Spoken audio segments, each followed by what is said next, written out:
À compter de vendredi cette semaine, il en coûtera beaucoup moins cher pour se déplacer en Atlantique.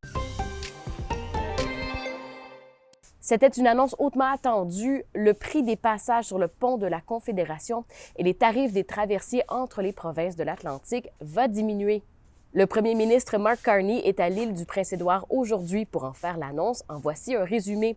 Sur le pont de la Confédération, le péage est actuellement de plus de 50 $. C'est plus cher pour les camions. Ces frais resteront à 20 $ pour tous les véhicules. Les tarifs seront aussi réduits de 50 % dans tous les services de traversée de l'Est du Canada qui sont soutenus par le gouvernement fédéral, dont ceux de Northumberland Ferries entre la Nouvelle-Écosse et l'île du Prince-Édouard. Le prix des traversées de marine atlantique entre la Nouvelle-Écosse et Terre-Neuve sera aussi réduit de moitié.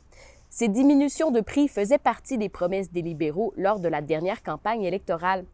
En point de presse, le premier ministre Mark Carney a expliqué que cette décision était une réponse à la crise du coût de la vie au Canada et qu'il souhaitait stimuler le tourisme et l'économie en Atlantique. Il a aussi dit, et je cite, « qu'aucun gouvernement étranger ne pourra nous retirer notre unité », un clin d'œil au conflit commercial avec les États-Unis.